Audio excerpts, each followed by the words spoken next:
પ્રિય વૈષ્ણવો, જય શ્રી કૃષ્ણ। સેવા સમયે ક્યારે ક્યાં પાઠ કરવા તેની સહજ સમજ આપણે મેળવી રહ્યા છીએ। આપણે અગાઉના સત્સંગમાં સમજ્યા કે શુદ્ધ સ્નાન કરી સૌપ્રથમ શ્રી યમનાષ્ટકનો પાઠ કરવો, ત્યારબાદ નિજ મંદિર ખોલી પ્રવેશ કરતા સમયે શ્રી વલ્લભાષ્ટકનો પાઠ કરવો। હવે આજના સત્સંગમાં આપણે સમજીશું કે મંદિરમાં બુહારી કરતી વખતે કયા સ્તોત્રનો પાઠ કરવો જોઈએ। આ પ્રશ્નનો જવાબ મેળવીએ તે પહેલા બુહારીના અર્થને સમજી લઈએ। બુહારીનો ગુજરાતી અર્થ છે સાવરણી। તે જ રીતે બુહારી કરવી અર્થાત સાવરણીથી સફાઈ કરવી। આપણા લૌકિક સમાજમાં સફાઈની પ્રવૃત્તિને નિમ્ન ગણવામાં આવે છે, જ્યારે આપણા પુષ્ટિ સંપ્રદાયમાં ઉચ્ચ કક્ષાની ગણવામાં આવે છે। તેની પાછળ બે પ્રકારના અલૌકિક ભાવ છે।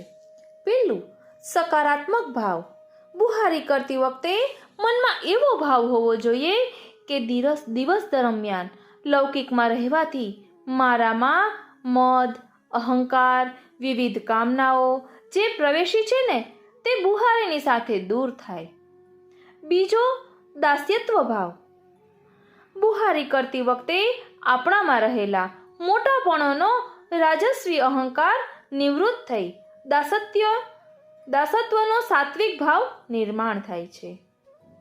બુહારીની સેવા દૈન્ય ભાવ સહ મૌન રહીને મનમાં અષ્ટાક્ષર કે પંચાક્ષર મંત્ર જપીને કરવાથી તે અવશ્ય ફળદાયી નીવડે છે।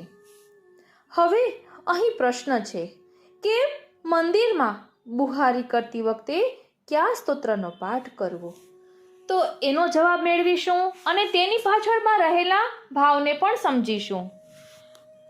ઓ શ્રીનાથજી, મંદિરમાં બુહારી કરતી વખતે અંતઃકરણ પ્રબોધ ગ્રંથનો પાઠ કરવો જોઈએ।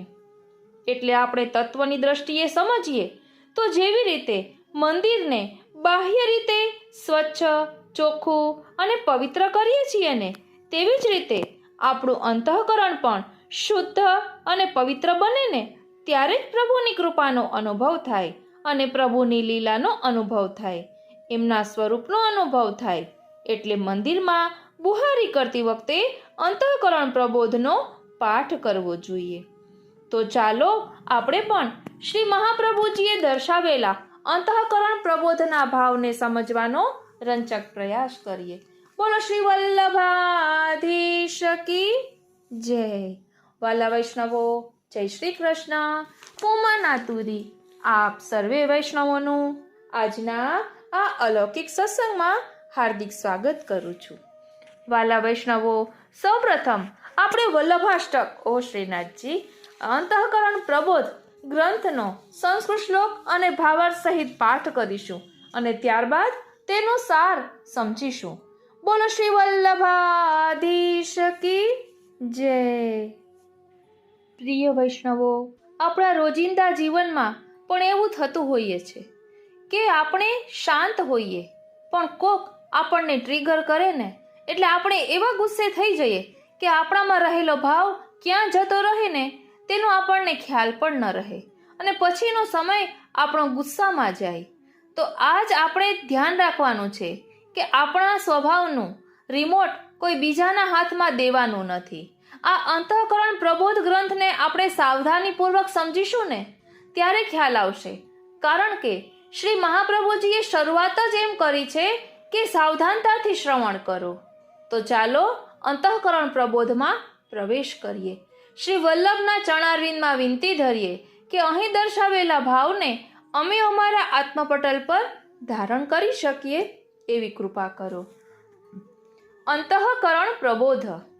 અંતઃકરણ મદવાક્યમ સાવધાન તયા શૃણુ કૃષ્ણાત પરમ નાસ્તિ દૈવમ વસ્તુતો દોષવર્જિતમ। હે અંતઃકરણ, તું સાવધાનીપૂર્વક મારા વચન સાંભળ। વાસ્તવમાં કૃષ્ણથી શ્રેષ્ઠ નિર્દોષ કોઈ પણ દેવ કે દૈવી તત્વ નથી। ચાંડાલી ચેદ રાજપત્ની જાતા રાજ્ઞા ચ માનિતા કદાચિદ પમાનેપી મૂલતઃ કા ક્ષતિર્ભવેત. ચાંડાલ જાતિની સ્ત્રી કદાચ રાજાની રાણી બનીને રાજાની માનીતી થાય, પછી ક્યારેક રાજા વડે તેનું અપમાન પણ થાય, છતાં તેના મૂળ સંબંધમાં શું કોઈ ખામી આવે છે ખરી? શું તે રાજાની રાણી મટી જાય છે? તો કહે નથી મટી જતી. આગળ કહે છે, સમર્પણાદહમ પૂર્વમુત્તમઃ કેમ સદા સ્થિતઃ કા મમાધમતા ભાવ્યા પશ્ચાતાપો યદો ભવેત. એટલે સમર્પણ પૂર્વે શું હું વધારે ઉત્તમ હતો? તો પછી હાલ મારી અધમતાનો વિચાર કરી મારે શા માટે પશ્ચાતાપ કરવો જોઈએ? સત્ય સંકલ્પતો વિષ્ણુર્નાન્યથા તુ કરિષ્યતિ આજ્ઞૈવ કાર્યા સતતમ સ્વામી દ્રોહોન્યથા ભવેત. વિષ્ણુ એટલે કે શ્રી હરિ સત્ય સંકલ્પ છે. તેઓ અન્યથા નહીં જ કરે. તેમની આજ્ઞા પ્રમાણે સતત કાર્ય કરવું. તેમ ન કરવાથી સ્વામીનો દ્રોહ થાય.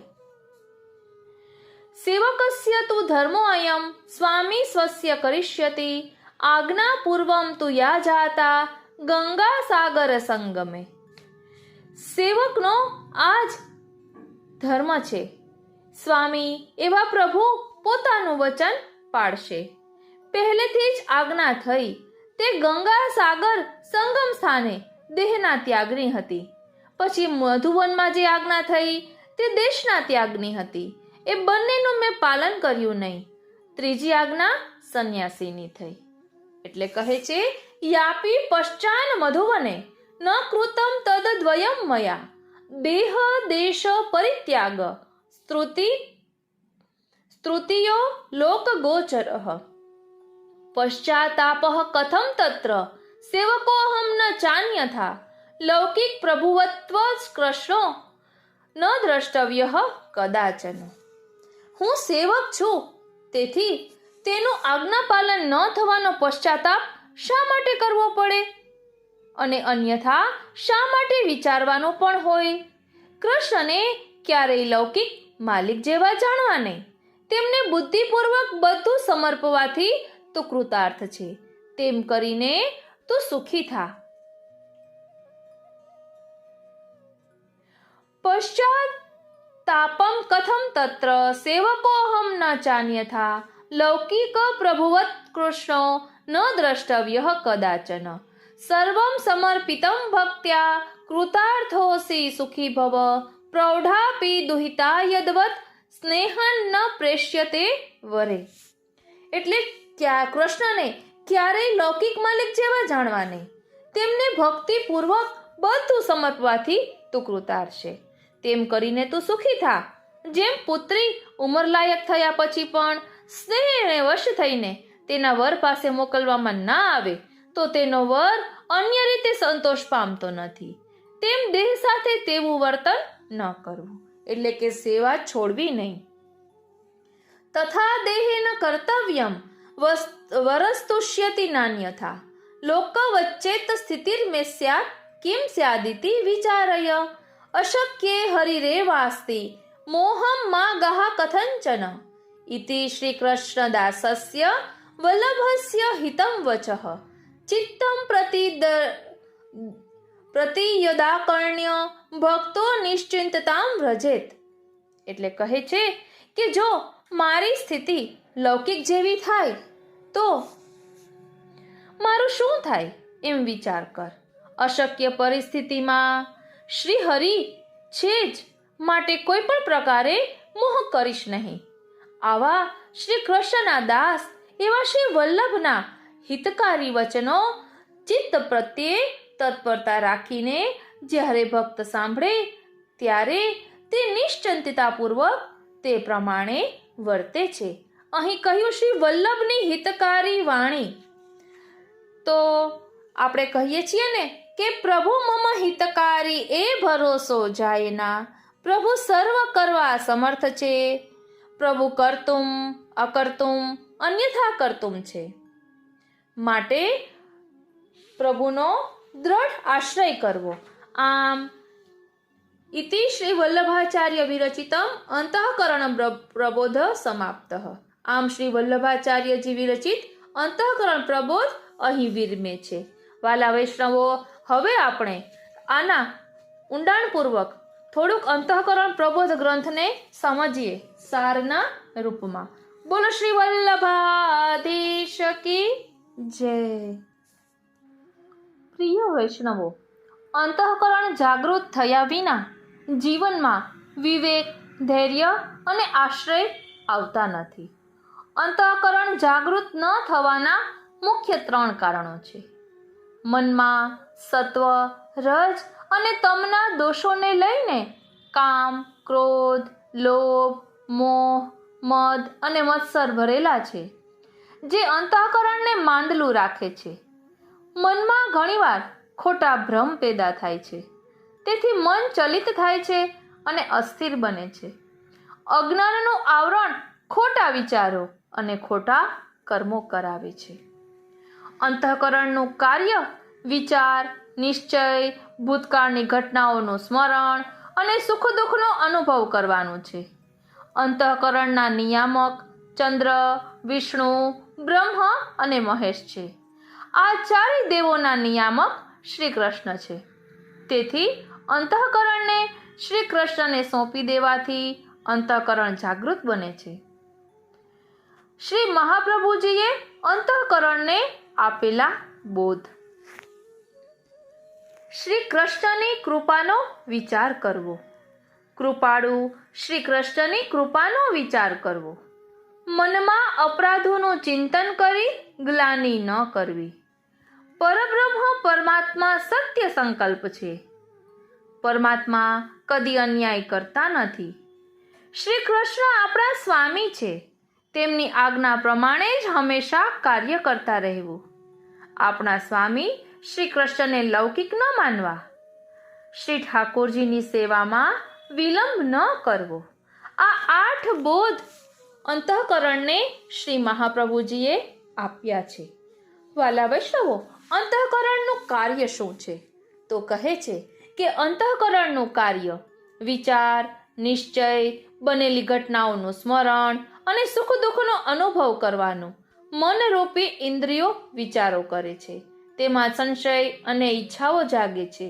ચિત્ત તેની ચર્ચા કરે છે, પરિણામે ચિત્તમાં સંઘર્ષ ચાલે છે। ચિત્તના પડદા ઉપર ભૂતકાળમાં બનેલી વિગતો અને ઘટનાઓનું સ્મરણ અંકિત થાય છે। બુદ્ધિ એટલે સારની વિવેક શક્તિ, એટલે શું સારું છે ને શું સારું નથી તેની વિવેક શક્તિ અને નિશ્ચય શક્તિ। બુદ્ધિ વિચારોના સ્વીકાર કે અસ્વીકારનો નિર્ણય કરે છે। બુદ્ધિના નિર્ણયોનું સંચાલન અહંકાર કરે છે। ધ્યાન આપજો, બુદ્ધિના નિર્ણયોનું સંચાલન અહંકાર કરે છે। આપણા માથામાં જે મગજ છે ને, તેમાં મનનું સ્થાન આંખની 2 ભ્રમરોની વચ્ચે છે। જેનું મન શુદ્ધ, પવિત્ર અને સ્થિર હોય તેનું જીવન ઉન્નત બને છે। તેથી મનની શુદ્ધિ, પવિત્રતા અને સ્થિરતા માટે દરેક ધર્મ સાધનામાં 2 આંખોની ભ્રમરોની વચ્ચેના ભાગમાં ધર્મના પ્રતીક રૂપે એક ચિહ્ન અંકિત કરવાની પદ્ધતિ છે। આપણે સૌ વૈષ્ણવો પ્રભુના પ્રસાદી કુમકુમનું તિલક કરીએ છીએ। આ ધર્મ ચિહ્ન મનને અંકુશમાં રાખે છે। ઓ શ્રીનાથજી, મનથી ઉપર ચિત્ત રહેલું છે, ચિત્તની ઉપર અહંકાર છે અને સૌથી ઉપર બુદ્ધિ છે। આ 4 સૂક્ષ્મ ઇન્દ્રિયોના 4 દેવ છે। મનના દેવ ચંદ્ર છે, ચિત્તના દેવ વિષ્ણુ છે, બુદ્ધિના દેવ બ્રહ્મા છે અને અહંકારના દેવ શંકર છે। આ 4 દેવોના દેવ અને નિયામક પરબ્રહ્મ શ્રી કૃષ્ણ છે। અંતઃકરણ આપણામાં અહંતા મમતાની મિથ્યા સૃષ્ટિ સર્જે છે। અંતઃકરણ સંસારમાં રચ્યું પચ્યું બનતા તે આત્માને મોક્ષ માર્ગી બનવા દેતું નથી। આ અંતઃકરણને શ્રી કૃષ્ણને આધીન કરવાથી, શ્રી કૃષ્ણની શરણાગતિ સ્વીકારી લેવાથી અહંતા મમતામાંથી આપણે મુક્ત થઈ શકીએ છીએ। આજ સુધી આપણે એમ સમજીને જીવતા રહ્યા છીએ કે હું બધું કરું છું। અંતઃકરણ શ્રી કૃષ્ણને આધીન થતા આપણી બુદ્ધિ એમ સમજે છે કે હું શ્રી કૃષ્ણનો છું, શ્રી કૃષ્ણ બધું કરે છે, કરાવે શ્રીનાથજી. સામાન્ય રીતે ઓ શ્રીનાથજી, સામાન્ય રીતે આપણી બુદ્ધિ એમ સમજે છે કે આ બધું મારું છે અને હું તે ભોગવું છું. આપણી મમતા શ્રી કૃષ્ણ સાથે જોડી દેતા બુદ્ધિ એમ સમજે છે કે આ બધું મારું નથી, પણ ભગવાન શ્રી કૃષ્ણના પ્રસાદ રૂપે હું ભોગવું છું. એટલે જ શ્રી મહાપ્રભુજીએ અંતઃકરણને પેલો બોધ આપ્યો કે શ્રી કૃષ્ણથી શ્રેષ્ઠ બીજું કોઈ નથી. શ્રી મહાપ્રભુજી સમજાવે છે કે વસ્તુતઃ શ્રી કૃષ્ણ જ નિર્દોષ છે. તેઓ પરબ્રહ્મ પરમાત્મા છે. વેદમાં તેમને સચ્ચિદાનંદ સ્વરૂપ કહ્યા છે. ઉપનિષદોએ તેમને કૃષ્ણ કહ્યા છે. કૃષ્ણ એટલે આનંદનું સ્વરૂપ, કૃષ્ણ એટલે કૃપાનું સ્વરૂપ. કૃષ્ણ રસાત્મક અને ફલાત્મક પરમ તત્વ છે. આ કૃષ્ણ તત્વથી ચડિયાતા કોઈ દેવદેવી બ્રહ્માંડમાં નથી. દેવોને પણ પરમ તત્વ સ્વરૂપે કૃષ્ણ સ્વીકાર્ય રહ્યા છે. સનાતન હિન્દુ ધર્મના આચાર્યોએ પણ શ્રી કૃષ્ણને જ ભજવાનો ઉપદેશ આપ્યો છે. શિવજીને ઇષ્ટ માનનારા શ્રી શંકરાચાર્ય પણ ભજ ગોવિંદમનો ઉપદેશ આપે છે. શ્રી મહાપ્રભુજી સમજાવે છે કે કૃષ્ણમાં દેવત્વ એટલે દિવ્યતા, અને દિવ્યતા 10 પ્રકારની છે. પહેલું ક્રીડા, બીજું ક્રીડા કરવાની તત્પરતા, ત્રીજું ભક્તો સાથે કૃપાના સંબંધે થતો વ્યવહાર, ચોથું ભક્તોના હૃદયમાં પોતાનું દિવ્ય તેજ સ્વરૂપ સ્થાપન કરી ભક્ત સાથે એકરૂપ બનવાની લીલા યુતિ, પાંચમું જેમની સ્તુતિ જગત કરે છે તે પરમાત્મા ભક્તોની સ્તુતિ કરે છે, છઠ્ઠું ભક્તોને આનંદનું દાન કરનારા, સાતમું ભક્તોમાં ભાવની વૃદ્ધિ કરનારા, આઠમું ભક્તોને પોતાનો અનુભવ કરાવનારા, નવમું ભક્તો સાથેની લીલામાં પોતાની રસેચ્છા વ્યક્ત કરનારા, દસમું ભક્તોની પાસે સ્વયં પધારનારા. આ 10 પ્રકારે જેઓ પોતાની દિવ્યતા પ્રકટ કરે તે દેવ. આ 10 પ્રકારની દિવ્યતા કૃષ્ણ સિવાય અન્ય કોઈ દેવ પ્રકટ કરવા શક્તિમાન નથી. આ કૃષ્ણ સ્વરૂપમાં એક પણ દોષ નથી. તેઓ પૂર્ણ રીતે નિર્દોષ અને પૂર્ણ ગુણ સ્વરૂપ છે. શ્રી મહાપ્રભુજી મારા શ્રીનાથજી, ઓ શ્રીનાથજી, શ્રી મહાપ્રભુજી સમજાવે છે કે આપણે જેનું સેવન કરીએ તેના દોષ આપણામાં પરોક્ષ રીતે આવે. જેમ કે એક રોગ મટાડવા દવા લઈએ, તે દવાની આડઅસર રૂપી બીજા દોષ આપણા શરીરમાં પ્રવેશતા આપણને બીજી તકલીફ ઊભી થાય. મહાદેવજી તામસ ગુણનું સ્વરૂપ છે, તેથી તેમના ઉપાસક ભક્તોમાં તામસ ગુણ વિશેષ પ્રમાણમાં જોવા મળે. વિષ્ણુ સત્વગુણનું સ્વરૂપ છે, તેથી તેમના ભક્તોમાં સાત્વિકતા વધારે હોય. પરંતુ શ્રી કૃષ્ણ પરમ નિર્ગુણ સ્વરૂપ છે, એટલે તેમનામાં સત્વ, રજ કે તમના દોષો નથી. માટે શ્રી કૃષ્ણના સેવનથી એમના ભક્તો પણ નિર્ગુણ ભાવ પ્રાપ્ત કરે છે. આથી શ્રી મહાપ્રભુજીએ આપણા અંતઃકરણને જાગૃત કરતા પહેલા બોધ આપ્યો કે કેવળ કૃષ્ણના બનીને રહો. કૃષ્ણને છોડીને અન્ય ક્યાંય ભટકશો નહીં. કેવળ કૃષ્ણમાં તમારી અન્યતા રાખો. આ કૃષ્ણ સર્વાત્મા છે, અંતર્યામી સ્વરૂપે પ્રાણી માત્રમાં રહેલા છે. સૌ જીવો ઉપર તેમની સમાન દ્રષ્ટિ છે. તેમનામાં કોઈ જીવ પક્ષપાત કે કોઈ જીવ તરફ કઠોરતા ભરી દ્રષ્ટિ નથી. તેઓ કોઈને સુખ કે દુઃખ આપતા નથી. સુખ દુઃખ તો આપણા કર્મોના ફળ હોય છે. અન્ય દેવો બધાને પૂજ્ય બનતા નથી. કૃષ્ણ સર્વને પૂજ્ય છે, માટે તેમને પરમ તત્વ કહ્યા. શ્રી કૃષ્ણે પૃથ્વી ઉપર અવતાર લઈ જે લીલાઓ કરી તેમાં કેટલાક લોકોને દોષ દેખાય છે. વાસ્તવમાં તે દોષ પણ તેમના ગુણરૂપ છે. કૃષ્ણ અવતારમાં ઇન્દ્રે શ્રી કૃષ્ણની નિંદા કરી, શિશુપાલે અપશબ્દો કહ્યા, ત્યારે શ્રી સુખદેવજી અને શ્રી મહાપ્રભુજીએ કહ્યું કે અમારા પ્રભુ શ્રી કૃષ્ણમાં આવા દોષો સંભવતા જ નથી. તેમણે દોષ રૂપે બોલાયેલા શબ્દોને ગુણરૂપ અર્થ કરી બતાવ્યા. શ્રી મહાપ્રભુજી આપણને શિખામણ આપે છે કે બીજાઓની બુદ્ધિથી ચાલીને આપણે આપણા પ્રભુ શ્રી કૃષ્ણના કોઈ પણ કાર્યમાં દોષ ના વિચારવો. તેમના સ્વરૂપમાં વિપરીત ભાવના એટલે કે તેઓ એક મનુષ્ય છે એવી ભાવના ન કરવી. અંતઃકરણને બીજો બોધ આપ્યો કે કૃપાળુ શ્રી કૃષ્ણની કૃપાનો વિચાર કરવો, પલ પલ એમની કૃપાનો અનુભવ કરવો. શ્રી મહાપ્રભુજી આપણને સમજાવે છે કે આપણે ખોટું કામ કરીએ અથવા કોઈ ભૂલ કરીએ તો જે ફળ મેળવવા પ્રયત્ન કરતા હતા તે મળવામાં તો વિલંબ જરૂર થાય, પરંતુ તેમાં આપણો પોતાનો દોષ હોય તો તેનો ઉકળાટ બીજા પર કઢાય નહીં. ક્યારેક પ્રભુ ભક્તને પોતાના આનંદનું દાન કરવામાં વિલંબ કરવાની લીલા પણ કરે છે, કારણ કે ફલદાનમાં વિલંબ થતાં વિરહ રસ ઉત્કટ બને છે. અતિશય તરસ લાગ્યા પછી મળેલું જળ તન મનને વધારે સુખ આપે છે. અતિશય વિલંબ પછી મળેલું ભોજન વધારે સ્વાદિષ્ટ લાગે છે. આપણે પ્રભુના અંતઃકરણને સમજી શકતા નથી, તેથી આપણે પ્રભુમાં દોષ જોઈએ છીએ. તે યોગ્ય નથી. ત્યારે તેને પણ તેમની કૃપા જ સમજવી. અંતઃકરણને ત્રીજો બોધ આપ્યો કે મનમાં અપરાધોનું ચિંતન કરી ગ્લાનિ ન કરી.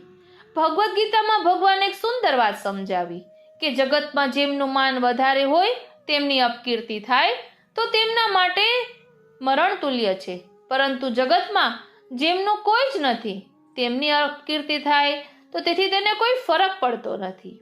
પુષ્ટિ માર્ગમાં જીવ દાસ છે, સેવક છે. સ્વામી અને સેવકના સંબંધમાં સ્વામીનો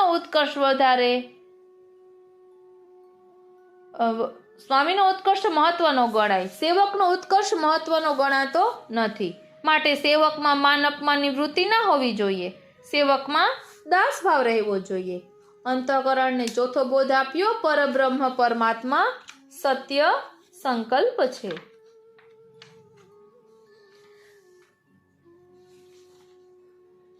સત્ય સંકલ્પનો એક અર્થ છે કે ભગવાન સત્ય વ્રતધારી છે. ભગવાન કદી બેવડી ભાષા બોલતા નથી. ભગવાનનું વ્રત છે કે પ્રાણી માત્રને અભયનું દાન આપવું. ભગવાનની પ્રતિજ્ઞા છે કે તેમનો ભક્ત કદી પણ નાશ પામતો નથી. આવા ભગવાન ઉપર પૂર્ણ વિશ્વાસ રાખવો. આપણને સોંપાયેલ ભગવત સેવા સતત કરવી. સત્ય સંકલ્પનો એક અર્થ એવો પણ છે કે ભગવાન કોઈ પણ જીવનો સ્વીકાર કરે છે ત્યારે કૃપાપૂર્વક સ્વીકાર કરે છે. જીવ કોઈનો સ્વીકાર કરે છે ત્યારે ભવિષ્યમાં તેને તરછોડી પણ દે છે. ભગવાનનો સ્વીકાર આવો અધૂરો હોતો નથી. ભગવાનનો સ્વીકાર સત્ય અને સંપૂર્ણ હોય છે. આપણો સ્વીકાર ભગવાને કર્યો છે એટલે આપણે ગમે તેવા અપરાધી બન્યા હોઈશું તો પણ ભગવાન આપણો ઉદ્ધાર અવશ્ય કરશે. આપણું અહિત ભગવાન કદી થવા દેશે નહીં. અંતઃકરણને પાંચમો બોધ આપ્યો કે ભગવાન કદી અન્યથા કરતા નથી. ભગવાન પુષ્ટિજીવોને પુષ્ટિ ભક્તિનું ફળ આપે છે. ભગવાન કદી પણ પુષ્ટિજીવને પોતાનાથી વેગળો કરતા નથી.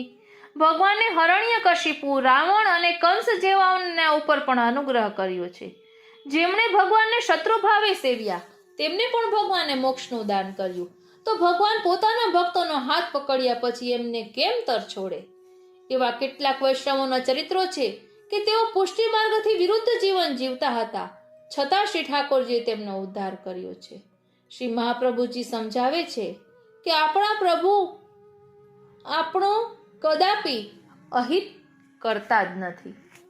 અંતઃકરણને છઠ્ઠો બોધ આપ્યો કે શ્રી કૃષ્ણ આપણા સ્વામી છે અને આપણે એમના સેવક છીએ. આપણે હંમેશા કાર્ય કરતા રહેવું, એમની આજ્ઞામાં રહેવું. અંતઃકરણને સાતમો બોધ છે આપણા સ્વામી શ્રી કૃષ્ણને લૌકિક ન માનવા. આપણા સ્વામી શ્રી કૃષ્ણ અલૌકિક છે, તેમની સાથે લૌકિક વ્યવહાર ન કરવો.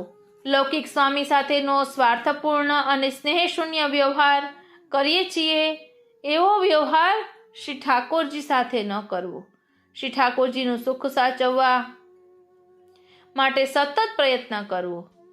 શ્રી ઠાકોરજી સાથે લૌકિક વચન અને વર્તન પણ ન કરવા. શ્રી ઠાકોરજીને બધું સમર્પીને આનંદથી લેવું. શ્રી અંતઃકરણનો આઠમો બોધ છે શ્રી ઠાકોરજીની સેવામાં વિલંબ ન કરવો. દુનિયામાં માતા પિતા એમની એકની એક દીકરીને પરણાવ્યા પછી સાસરે મોકલાવવામાં વિલંબ અને આનાકાની કરે તો કન્યાનો પતિ અપ્રસન્ન થાય, તેથી કન્યાનો અહિત થાય. સમજો માતા પિતાએ કન્યા પર મમત્વ છોડી તેને વહેલી તકે સાસરે વળાવવી જોઈએ. તેવી રીતે શ્રી ઠાકોરજી સાથે બ્રહ્મસંબંધ કર્યા પછી આપણે શ્રી ઠાકોરજીની સેવા ના કરીએ અને લૌકિકમાં ડૂબેલા રહીએ તો શ્રી ઠાકોરજી અપ્રસન્ન થાય. માટે લૌકિક આસક્તિઓ છોડીને આપણે શ્રી ઠાકોરજીની સેવામાં તાત્કાલિક લાગી જવું. બોલો શ્રી વલ્લભાધીશ કી જય. પ્રિય વૈષ્ણવો, કોમેન્ટ બોક્સમાં જરૂરથી જણાવશો કે આપને આમાંથી કઈ વાત હૃદયમાં સ્પર્શી ગઈ, આપનું શું મંતવ્ય છે આ વિશે. શું આપને પણ આપ શાંત હોય અને કોઈ ગુસ્સો કરાવે છે ને આપને ગુસ્સો આવે છે તો આ અંતઃકરણ પ્રબોધને હૃદયમાં ધારણ કરો કે જેના કારણે સતત પ્રભુમાં ચિત્ત પરોવાયેલું રહે. આજનો આ સત્સંગ શ્રીનાથજી, શ્રી યમુનાજી, શ્રી મહાપ્રભુજીના ચરણારવિંદમાં સમર્પિત કરું છું અને એ જ વિનંતી ધરું છું કે અહીં દર્શાવેલા ભાવને અમે અમારા આત્મપટલ પર ધારણ કરી શકીએ એવી કૃપા કરો. જય શ્રી કૃષ્ણ.